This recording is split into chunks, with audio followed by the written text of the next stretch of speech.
эдийн засгийн шинжээч Наман Шүрмэний бие макро эдийн засгийн тоймоор бэлтгээд хүрэхэд бэлэн боллоо. За 20 гарснаас хойш эдийн засгийн хувьд маш өндөр идэвхжүүлэлтэй. За иргэдийн цалин хөлс нэмэгдсэнтэй холбоотой орлого өссөн. За орлого өссөн учраас дагаад одоо иргэдийн худалдаа авалт хэрэглээ нэмэгдэж, за үйлчлэгээ худалдааны салбар, за тэгээд аж ахуйн нэгж байгууллагуудын үйл ажиллагаа сайжирсан. За үүнтэй холбоотойгоор эргээд бас тухайн байгууллагуудын тарааж байгаа нагдлын ашигын хэмжээ нэмэгдэж байгаа. Гэх мэтчлэн эдийн засгийн хувьд одоо эрэг мэдээ бол одоо сүүлийн энэ он гарснаас хойш бол нэлээд өндөр байлаа. За тэгвэл бүгдээрээ энэ удаагийн одоо макро эдийн засгийн тоймыг томтой танилцъя. За мөн саяхан бас эдийн засгийн одоо 3 дугаар улирлын тоо мэдээлэл бол гарлаа. За тэгээ эдгээр статистикуудтай нэлээд дэлгэрэнгүй танилццгаая. За 2024 оны хувьд эдийн засгийн хувьд таатай байхаас гадна 2024 оны одоо онцлог гол үйл явдал бол ялцчгүй улсын хурлын сонгуул байлаа. За бид нар 4 жилд нэг удаа хийдэг улсын хурлын сонгуулаа хийж, за энэ удаагийн одоо сонгуулийн хувьд бол илүү холмог тогтолцоотойгоор за тэгээд нийт 126 улсын хурлын гишүүн сонгоснороо онцлог. За тэгээд байсан за манай сонсогчид бол илүү сайн мэдээлэлтэй байгаа бах одоо сонгуулийн үр дүнгийн талаар. Гэхдээ онцлог хэд хэдэн чухал одоо сонгуулийн үр дүн бол гарсан. За эдгээрийг товчхон дурдах юм бол за Монгол Ардын нам бол нийт саналын 54%-ийг авсан. Ардчилсан нам бол 33%-ийг. За тэгээд хүн нам бол үндэсний эвлэл иргэний зориг ногоо нам зэрэг намууд бол улсын хуралд судалтай болсноор энэ удаагийн сонгуул бол өмнөх жилүүдтэй харьцуулахад харьцангуй одоо төрөлжсөн. За тэгээд олон намын судалтай юм бол чадлаа гэж бол ерөнхийдөө дүгнэж хэлж болохоор байна. За нөгөө талдаа улсын хурлын гишүүн шинээр одоо сонгогдоод за дараагийн одоо засгийн газар бол шинээр байгуулагдсан байгаа. За засгийн газрыг бол та бүхэн сайн мэдж байгаачлан хамтарсан засгийн газар одоо байгуулсан Монгол Ардын нам, Ардчилсан нам, хүн нам. Тэрийн 3 намын нэгдсэн одоо зорилгын хүрээнд бол ирэх 4 жилд бол эдийн засгийн өсөлтийг одоо урагшлуулах төсөл хөтөлбөрүүдийг хэрэгжүүлнэ гэдэг одоо зорилготойгоор бол ингээм хамтарсан засгийн газрыг бол байгуулсан. За тэгээд шинэ засгийн газар бол 22 сайдтай 16 яамтай нь бол өмнөх одоо засгийн газраас л өөрчлөгдөөгүй ч ихэнх сайдууд маань дотроо бол солигдсон байгаа тийм. За тэгээд сонгуулийн хувьд бол юм бэ. За тэгээд хүмүүс гайхаж мандгүй одоо эдийн засаг ярьж иж юу сонгуулийн үр дүн гэдээ яриад авчваа гэд ер нь бол одоо улс төрийн доктортой байдал за тэгээд засгийн газраас хэрэгжүүлж байгаа төсөл хөтөлбөрүүд за ямар бодлого баримталж байгаа нь бол эдийн засгийн одоо үйл ажиллагаанд бол маш шууд нөлөө үзүүлдэг. Тэгэхээр засгийн газрын баримталж байгаа бодлого хэрэгжүүлэх хөтөлбөрүүд за энэ нь өөрөө одоо улсын төсвийн зардал буюу засгийн газрын зардлаар болвол одоо эдийн засгийн томоохон одоо эдийн засгийн статистик үзүүлэлтүүдэд бол нөлөөлж идэгөө. За тэгэхээр ерөнхийд нь одоо дүгнээд харах юм бол сонгуул бол одоо үндсэн 3 сувгаар бол эдийн засагт бол нөлөө үзүүлж байна гэж байгаа. За энэ 3-ыг бол наривчлаад ингээд хараад үзье. За өмнө нь дурдсан те сонгуулийн хувьд сонгуул за тэгээд засгийн газар хэрэгжүүлж байгаа энэ улс төрийн бодлогууд өөрөө ямар одоо тоо үзүүлэлтээр эдийн засаг шингэдэг вэ гэхээр төсвийн зарлага шингэдэг. Тэгэхээр төсвийн зардал өндөр байх тусам одоо эдийн засагт одоо орж ирж байгаа эргэлдэж байгаа мөнгө бол өндөр байдаг. Тэгэхээр энэ одоо төсвийн зардал ямар байхаас хамаарч болвол дараагийн одоо иргэдийн амьдралд бол бас шууд нөлөө үзүүлдэг байгаа. За ингээ харах юм бол төсвийн зардал бол сүүлийн жилүүдэд дандаа өссөн. За гэхдээ одоо ялангуяа энэ 24 за 2020 2016 гэх мэтлэн сонгуулийн жилүүдэд бол төсвийн зардал одоо илүү өндөр өсөлттэй байдгаа гэдгийг бол нотолсон хэд хэдэн судалгааны ажлууд бол нэлээд өндөр байдаг. За 2023 оны байдлаар төсвийн одоо өндөр төсвийн зардал бол одоо 22.5 тэрбум 5 их 80 төгрөгт бол хүрж ирсэн. Одоо энэ 2024 оны 3 дугаар улирлын байдлаар төсвийн нийт зардал 19.8 их 80 төгрөг болчихж байна. За сая бид нар 8 сарын 30-нд шинэ засгийн газар байгуулагдаад за тэгээд ирэх энэ 2024 оны төсвийн татгалзалыг дахиж хийгээд энэ оны эцэст гэхэд төсвийн зардлыг 30.5 их 80 төгрөгт бол хүрэх гэхээр батлууллаа. Тэгэхээр одоо энэ 3 дугаар улирлын байдлаар байгаа энэ 20 их найт төгрөгийн төсвийн зардал бол он дуустал 10 их найт төгрөгөөр дахиад нэмэгдэхээр юм хүлээгдчихнэ гэдгийг бол бид нар энэ харж болж байна. Нөгөө талдаа төсвийн орлого бол өндөр байгаа. За 21.3 их найт төгрөг одоогийн байдлаар төсөв бол ашигтай байна. Төсвийн тэнцэл. За энэ маань өөрөө одоо харин 24 оны эцэст яг энэ зорилтод 30.6 их найт төгрөгийн гүйцэтгэлтэй хүрэх үү гэдэг бол бас тодорхойгүй байна. За тэгвэл энэ нь одоо төсвийн зардал бол ингээд төвхөн хэмжээнд өсөөд за дахиад энэ хойно тусдал бол дахиад нэмэгдэх нь байна. За тэгээд сая 25 оны төсвийн төсөл бол улсын хурлаар сая 11 сарын 15-нд бол батлагдлаа. За ингэж батлагдахдаа 24 оны тодтогсон төсвөөс дахиад 5 их найт төгрөгөөр нэмэгдэж 35 их найт төгрөг болохоор ингээд батлагдлаа. Тэгэхээр эх жил бол бүр илүү өндөр төсвийн зардалтай жил байх нэ гэдгийг бол бид нар энэс харж болох нь. За тэгвэл яг энэ төсвийн зардал иргэдэд яаж нөлөөлж байгаа юм бэ гэдгийг ингээ харах юм бол бид нар өрхийн хэрэглээгээр дамжуулаад харж болно. За өрхийн хэрэглээ өсөхийн тулд одоо нөгөө талдаа иргэд мөнгөтэй байх хэрэгтэй тий. Тэгэхээр иргэд мөнгөтэй байхын тулд иргэдийн цалин хөлсний орлого, за тэтгэвэр тэтгэмжийн орлого одоо өссөн байх хэрэгтэй. Тэнгүүд цалин хөлс одоо тэтгэвэр тэтгэмжийн орлого өсөхөд бол энэ төсвийн зардалд байгаа төрийн албаа гишүүний цалин одоо өсөх нь бол гол нь нөлөөлж байгаа гэдэг нь бид нар яг энэ одоо өрхийн бодит орлого болон зардлын өсөлтөөс бол харж болно. За тухайлбал өнгөрсөн одоо 2023 оны одоо 2 дугаар улирлаас эхлээд төрийн албаа гишүүний цалин за тэгээд ахмад насны тэтгэврүүдийг нэмэгдүүлсэнтэй холбоотойгоор 23 оны эцэст өрхийн бодит орлого 14.1% хүрсэн бол өрхийн бодит зардлын өсөлт 13.2% хүрсэн. Тэгэхээр ингээд сүүлийн жилүүдэд бүр орлогын өсөлтөд харьцангуй өндөр байхгүй за тэг орчимд байсан болоод бодит орлогын өсөлттэй байсан бол ингээд 23 оны хувьд бүр 14% өсөлттэй нэлээд өндөр байсан. За он гарснаас хойш бид нар мэдж байгаа сая 4 сараас дахиад нэмэгдүүлсэндээ төрийн албаа гишүүний цалин тэнгүүд одоо энэ 3 дугаар улирлын байдлаар бол бас энэ өрхийн бодит орлого зардлын өсөлтийн статистикийг хараад үзэхээр бас 10% өндөр өсөлттэй байна. Тэгэхээр 10% гэдэг бол энэ нөгөө нэг суур дунд нь өндөр байгаа энэ одоо болчихсон цалингийн зардлын хувьд дахиад 10%-аар бодитоор өссөн байна гэдэг чинь маш өндөр одоо орлогын өсөлт бий болсон байна гэдэг бол бид нар энэс харж болохоор байна. За нөгөө талдаа нэг өсөж байгаа зүйл нь за энгийн зүгээр бүгдээ ойлгоё тий. Хүмүүс мөнгөтэй болчоор мөнгөө бол хоёр хэлбэрээр магадгүй одоо зарцуулна. За нэг нь бол өнөөдрийн хэрэглээнд за зарим хэсгийг нь ирээдүйн хэрэглээнд. Тэгэхээр ирээдүйн хэрэглээнд зарцуулж байгаа мөнгөө бол илүү хадгаламжинд байршуулдаг ч юм байгаа. Өнөөдөр хэрэгжилж байгаа зардал бол ингээд нэг удаагийн шинжтэй ингээд гараад дуусчихж байгаа. Тэнгүүд энэ өрхийн одоо орлого нэмэгдэж байгаа. Тэнгүүд зардлын өсөлт нь дагаад яг өрхийн бодит орлоготой өндөр байна гэдэг чинь иргэд бол тэр батлын сайн бас хадгалж чадахгүй байгаа юм болов. Нөгөө талдаа зардал нь ийм өндөр байгаа нь иргэд бас өөр төрлийн мараа бүтээгдэхүүнүүдийг нэмэлтээр одоо орлого өсгөхөнд хажуугаар ингээд нэмэгдүүлж байна гэдэг бол бид нар энэ хүү статистикээс харж болж байна. Тэгэхээр өрхийн хэрэглээ өсөх нь өөрөө эдийн засгийн идэвхжлийг бас нэг талаараа нэмэгдүүлдэг. Энэ бол одоо үнэн өрхийн хэрэглээ өсөж байна гэдэг чинь иргэд бараа бүтээгдэхүүнээ худалдаж авч байна. Бараа бүтээгдэхүүн худалдаж авч байна гэдэг чинь аж ахуйн нэгж байгууллагууд тэрхүү бараа бүтээгдэхүүнийг зарж байгаа аж ахуйн нэгж байгууллагуудын орлого нэмэгдэж байна, ашиг нэмэгдэж байна тий. За тэгээ ингээд эдийн засгийн идэвхжлийн одоо нэмэгдэх гол одоо суурь хүчин зүйл бол энэ одоо өрхийн орлого өсөлт нь бол гол нөлөөлөл өрхийн хэрэглээ өсөлт нь бол гол нөлөөлж байна гэдгийг бид нар анчнаас харж болж байна. За дараагийн нэг үзүүлэлт бол банкны салбараар бол дамжиж өсөж байгаа. За банкны салбарын зээл олголт бол энэ 23 оны одоо эцсээр бол 27 оны 5 их найт төгрөгт байсан. За энэ 3 дугаар улирлын байдлаар буюу энэ оны 3 дугаар улирлын байдлаар 35.3 их найт төгрөгт бол хүрсэн буюу одоо нийт 8 их найт төгрөгөөр бол ингээд үлдэгдэл нь зээлийн үлдэгдэл бол өссөн байна. За 34.3 их найт нь өмнөх оны муу ихтэй харьцуулахад бүр 35%-аар өссөн.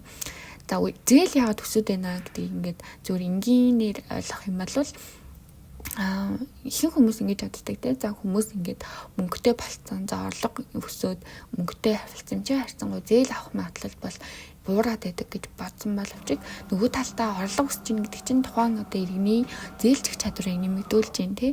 Ирээдүйд би бол орлого нь байгаа учраас өнөөдөр авах зээл одоо авах чадамж өндөр байна гэж үзээд тухайн одоо иргэний зээлийн чадвар нэмэгдэж байгаатай холбоотойгоор магадгүй зээл өсөж байна. Нөгөө талдаа одоо аж ахуйн нэгж байгууллага бизнесүүд одоо өөрсдийн үйл ажиллагаагаа өргөжүүлэх те шинэ одоо төсөл хөтөлбөрөөр хэрэгжүүлэх зорилгоор бол магадгүй зээлийн хэмжээ бол нэмэгдэж байгаа. Тэгэхээр энэ бол өөрөө ингээд одоо эдийн засгийн идэвхжлийг дагаад одоо банкны салбараар дамжаад өсөж байгаа зээлийн одоо үйлдвэрлэл байна гэдэг бол харж ялж байна. За нөгөө талдаа нийт их усүр байлтад харьцан бас өсөж явж байгаа харилцаа тусламж. За өмнөх оны мууигтай харьцуулахад 23.5%-аар бол өссөн. Одоо ингээд 38.2 их нэг төгрөгтэй байна гэдэг бол харж байна. За дараагийн нэг зүйл одоо нөлөөлөгдөж байгаа хүчин зүйл болвол эдийн засгийн өсөлт байна. Эдийн засгийн өсөлт энэ оны 3 дугаар үлрэл 5% та гарсан. За энийг бол эдийн засгийн өсөлтийг үндсэн одоо 3 аргаар тооцдог. За энэнд бол 2 одоо хэлбэрээр бол танилцуулъя. За эцсийн ашиглалтын аргаар эдийн засгийн өсөлтийг задгааг харах юм бол төрийн хэрэглээ болон хувийн хэрэглээ хөрөнгө оруулалтын одоо бүрэлдэхүүн хэсгүүд бол эдийн засгийн өсөлтөд эргэн нөлөө үзүүлсэн. За цэвэр экспортод бол 20.8 одоо хувийн одоо сөрөг нөлөө үзүүлж за эдийн засгийн өсөлт одоо энэ эцсийн ашиглалтын аргаар бол 5% та гарсан байна. Тэгэхээр цэвэр экспортод болохоор бид нар нөгөө гадаад худалдааны статистик танилцуулахад юу харуулдаг вэ гэхэлэр зөвхөн барааны импорт болон экспортыг харуулдаг. Тэнгүүд эдийн засгийн одоо эдийн засгийн дотоодын нийт бүтээгдэхүүнийг тооцож байгаа энэ цэвэр экспорт гэдэг үзүүлэлт нь бид нар бараа болон үйлчилгээний одоо импортын зөрүүг цэвэр хэлбэрээр аваад за тэгээд эдийн засагт ямар нөлөө үзүүлж байна гэдгийг ингээд тодорхойлж хардаг. Тэгвэл цэвэр экспорт хасах утгатай байна гэдэг чинь нөгөө талдаа импорт өндөр байна гэсэн үг.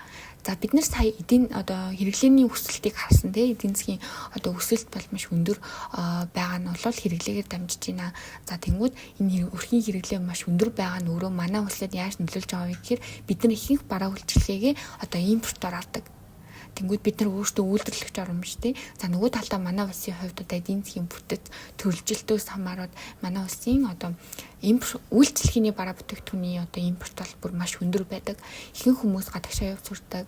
За магадгүй одоо эмчилгээ үйлчлэгээний зардлаа гадаадаас авдаг. За ихэнх хүмүүс мөн гадагшаа аялдаг тий. Аялын зардлууд гэх мэтлэн эдгээр одоо үйлчлэгээний импортууд за тэгээд энэ одоо өндөр барилгууд тий энэ том барилгуудын зураг төсөөл за оюутлогын томоохон одоо бүтээн байгуулалтуудыг одоо ажилуулах мэрэгчлэтнүүдийн цалин хөлс гэх мэтчлэн эдгээр одоо үйлчлэгээр авж байгаа импортын одоо зардал бол ингээд бидний олж байгаа экспортын орлогоос давж гасан байгаа учраас эдийн засагт бол ийм сөрөг нөлөө үзүүлж байна гэдэг бол хэмжээнээс харж болж байна.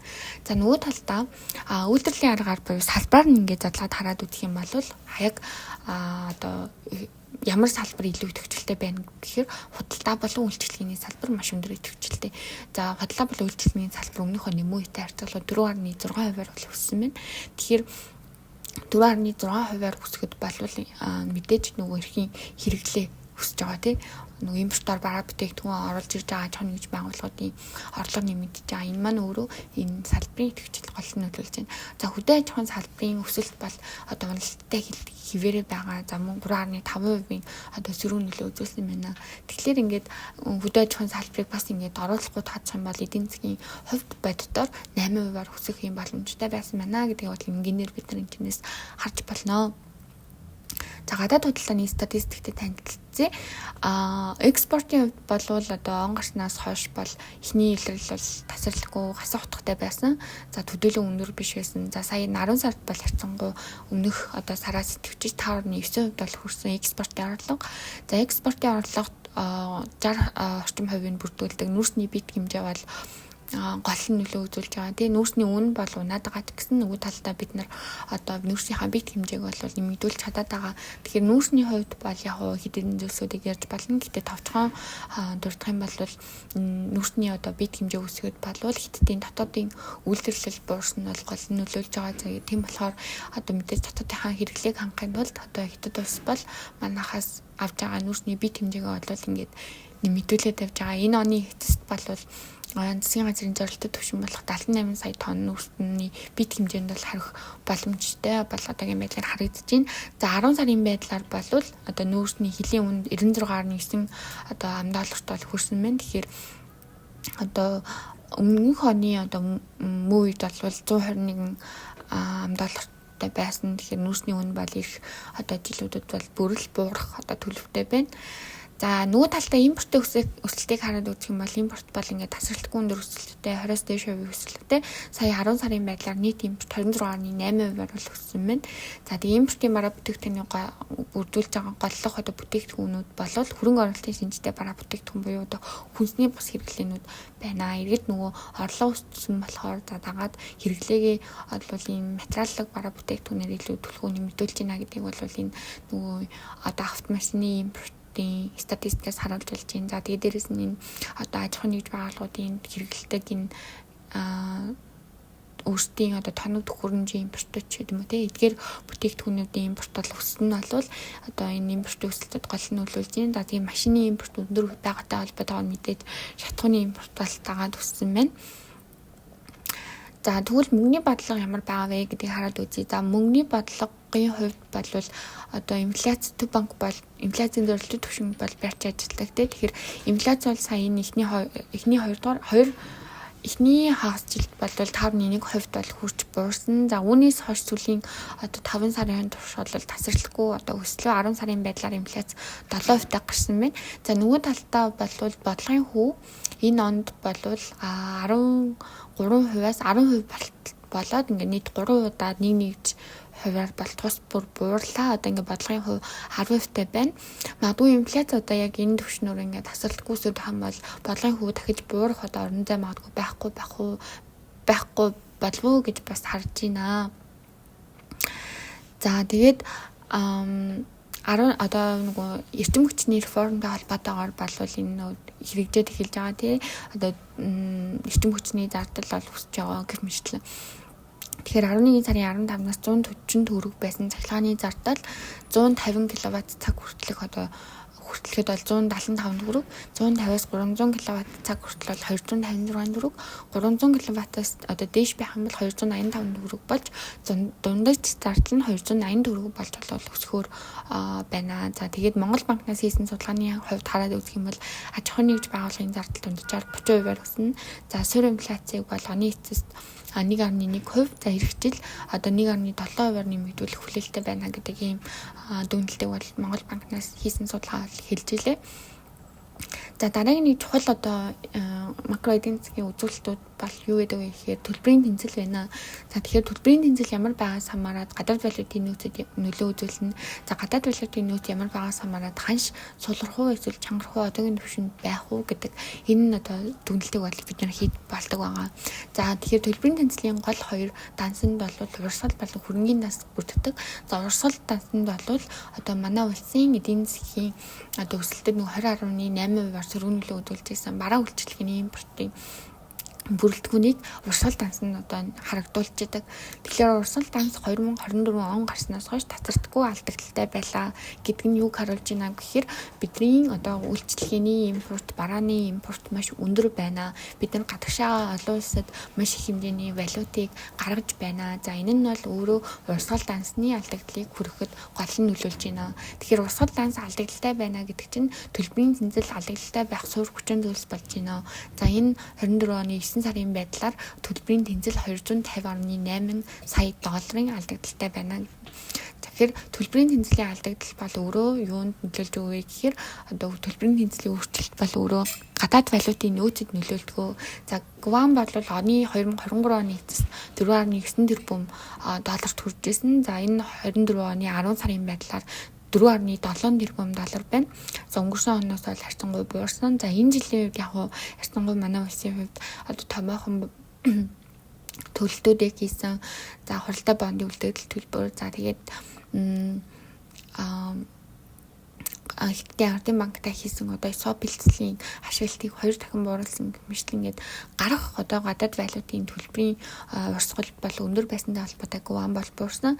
Гэхдээ энэ гуанд одоо тэгвэл ирээдүйд энэ гуаныг одоо нэмэгдүүлэх суурь хүчин зүйлс чинь өөрөө төлбөрийн тэнцэл ашигтай байх одоо нөхцөл байгаа. Тэгэхээр төлбөрийн тэнцэл ашигтай байх юм бол нөгөө бараа бол үйлчлэгээний одоо импортыг бол тийм өндөр байлгаж бас байлгах нь өөрөө энэ сөрөг нөлөө үзүүлнэ гэдгийг бол ойлгох хэрэгтэй. Тэгэхээр гуаны хувьд бол ингээд 4.7 тэрбум доллартай байна. За ханш бодлоо сая одоо энэ 10 сарын байдлаар 3404 төгрөгтэй байна. Тэгэхээр нөгөө сүүлийн 5 сараас хойш бол ингээд тасралтгүй доктортой байсан ханш бол ингээд 10 сараас эхлээд сулраад эхэлчлээ тий хэдэн төгрөгөөр. Тэгэхээр ингээд суларч ийна гэдэг чинь гол нөгөө юу вэ гэхээр нөгөө гар хурцл өндөр байна. Гван буурч байна. За энэ маань өөрөө ханшид бас үзүүлэх дарамт өндөр байна гэдгийг бол харж байна. Тэгэхээр энэ хэмжээгээр импорт магадгүй нэмэгдээд төлбөрийн тэнцэл алдагдaltaй байгаад ах юм бол ханш бол ингээд ирэх жилүүдэд бол бас яг энэ доктортой түвшинд байх нь бол эргэлзээтэй байна гэдгийг бол харж олж байна. За тэгээд эх оны эдийн засгийн өсөлтийн хүлээлтийг та бүхэнд танилцуулъя. За олон улсын байгууллагуудын дундаж одоо өсөлтийн таамаглалуудыг хараад үзэх юм бол за энэ хүү дундаж таамаглал нь бол өөрөө ямар одоо байгууллагууд орсон бэ гэхлээр олон улсын валютын сан, Дэлхийн банк, Азийн хөгжлийн банкуудын одоо дундаж таамаглалт байна. За Монгол банкнаас бол хамгийн сүүлийн байдлаар 24 оны 9 сард бол шинжилсэн. За өмнөх таамаглал нь бол 6 сарынх байсан. За тэгэхээр Монгол байсан. За олон улсын валютын сангийнх бол 24 оны 10 сар, өмнөх таамаглал нь бол 24 оны 4 сар байсан. Тэгэхээр энэ өмнөх таамаглалуудаас бол ихэвчлэн нөгөө нэг олон улсын байгууллагууд бол таамаглалуудаа сайжруулсан. За тухайлбал Монгол банкнаас бодлол ингээд эдийн засгийн өсөлтийг 2025 онд 6.5% гэж таамаглаж байсан бол 7.3% болж одоо нэмэгдүүлсэн байна. За олон улсын валютын сан бол манай улсын эдийн засгийн өсөлтийг 6% байсан бол 1%-аар нэмэгдүүлж 7% болгосон байна. Дэлхийн банк бол 6.4%-аар нэмэгдүүлж 4% байсан эдийн засгийн өсөлтөө 6.6% болгож одоо нэмэгдүүлсэн байна. Харин Азийн хөгжлийн банк бол эдийн засгийн өсөлтийн статистикаа болвол 6% нь хэвээр үлдээсэн байна.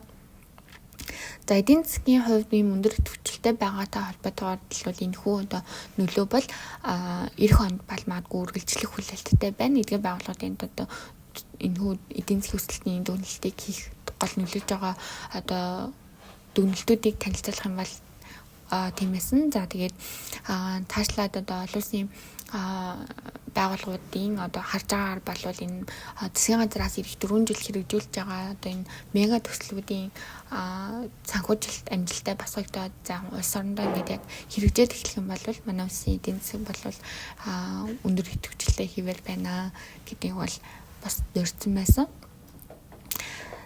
За тэгээд энэхүү одоо эдийн засгийн өсөлтийн таамаглалыг та бүхэн танилцууллаа. За тэгээд магадгүй одоо саний байгууллагуудын дунджаар болвол яг энэ 24 оны эцэст болвол манай улсын эдийн засгийн өсөлт бол 5.5%-тай. За 2025 оны эцэст бол 5%-тай байхаар юм хүлээгдэж байна. За ингээд анхаарал хандуулсанд та бүхэнд баярлалаа. Баяртай.